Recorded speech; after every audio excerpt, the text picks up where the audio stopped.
Makipagkapatiran po tayo, makisama tayo dun sa paggawa ng kabutihan na dapat nating magawa na sama-sama at mapagtulong-tulungan.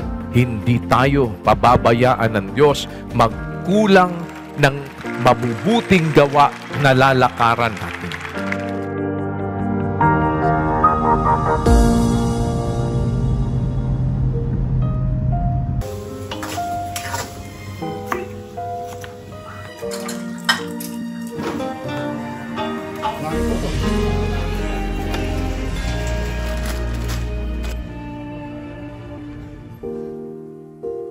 Years na ako dito sa Kuwait. Alam mo, nagulat ako first time akong nag-join ng ganito eh. Sabi ko, masaya pala dito. Gusto kong laging mag-attend at napakinggan ko yung mga salita ng Panginoon kay Kuya Daniel Rason. Gustong-gusto ko yun kasi wala akong alam sa mga kahulugan ng Bible. Kaya as much as possible, kung meron akong time, nag-a-attend talaga ako dito.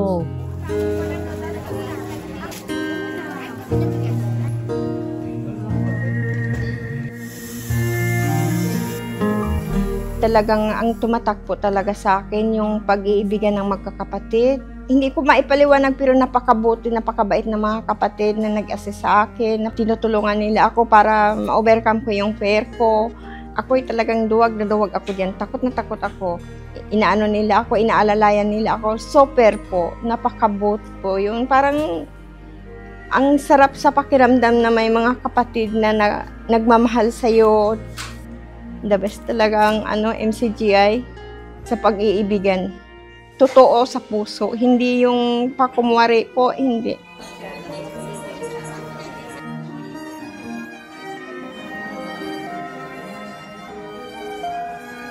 Papasalamat po ako una sa Panginoong Diyos. Nabigyan po ko ng pagkakataon na makaganap ng aking tungkulin bilang isang physical therapist. Totoo po yan, nagkakaroon po ako ng problema kung paano ko papagsabayan ang paglilingkod sa Diyos at ang pagtatrabaho.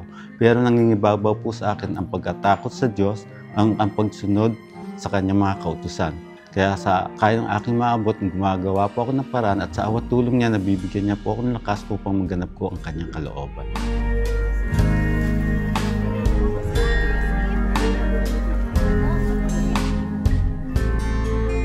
Nakaka-overwhelming po kasi may mga tao po pala talaga na tumutulong. Tapos masarap po sa pakiramdam kasi po yung nag-a-assist po, napaka-very hospitable po. Wini-welcome po nila kami. Tapos tinuturing po talaga nila kaming kapatid.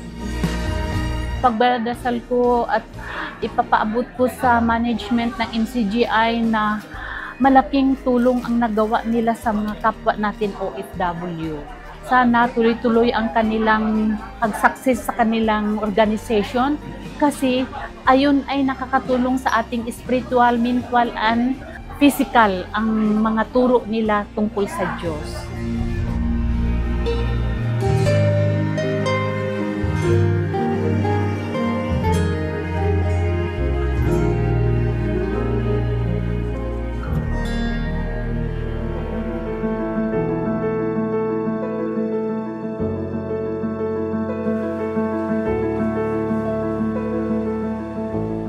Palaging pag may gagawin tayo, gawin natin sa pag-ibig. Kasi kapag ganun po yung ginagawa natin, mas nagagawa po natin ng maayos yung dapat nating magawa. Yung kahit sa paglilinis, sa pagluluto, lahat po ng bagay, basta samahan natin ang pag-ibig.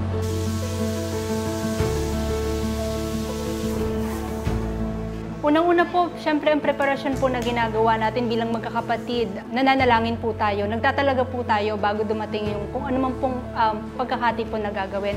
Saka nakikita nyo naman po yung mga kapatid nagtutulong-tulong sa paggawa para makapaghatid po tayo ng tulong sa iba nating kapwa-tao, baka gawa ng mabuti, lalo na po sa ating mga kapatid.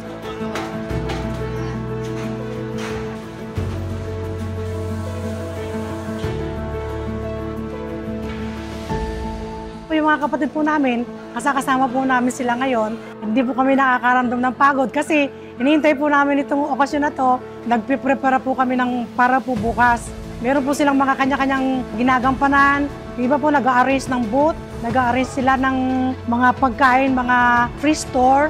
Actually po maya-maya lang po mag-start na po kaya very busy po kami.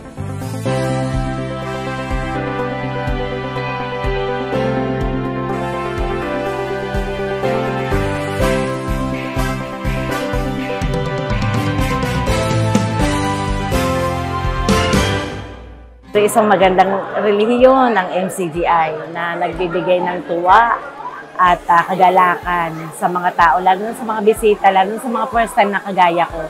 Hindi man kami kaano, pero pinaparamdam nyo na mahal nyo yung kahit na hindi nyo kamiyembro, yun yung tumatak sa akin. Iba yung saya na nararamdaman ko ngayon. Bago lahat to sa akin. Kaya salamat sa Diyos.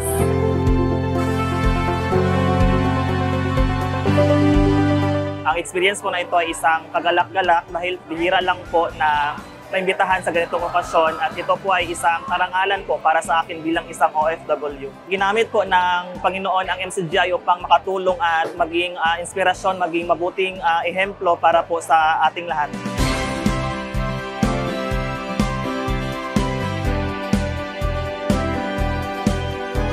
Sa tagal ko na rin pong pagbo-volunteer po sa medical mission, nakikita ko po yung pag-iibigan ng kapatid na kahit bagamat napapagod galing sa trabaho, pero dahil sa aral namin na pakinggan ay patuloy kaming gumagawa dahil sa pag-asa namin na makabahagi kami sa gawain ng Diyos, na iibsan ng aming mga kapaguran dahil sa kagalakan ng puso namin na masunod namin ang aral ng Diyos.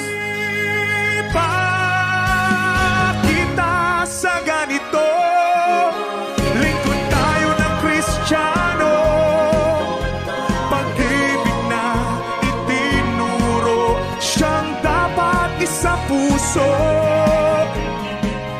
Paanong nangyayari na ang isang samahan na kagaya natin, na ang karamihan naman ay mahihirap, pero hindi salat, hindi dahop sa mabubuting gawa. Napakasagana ng paggawa ng kabutihan sa samahang ito.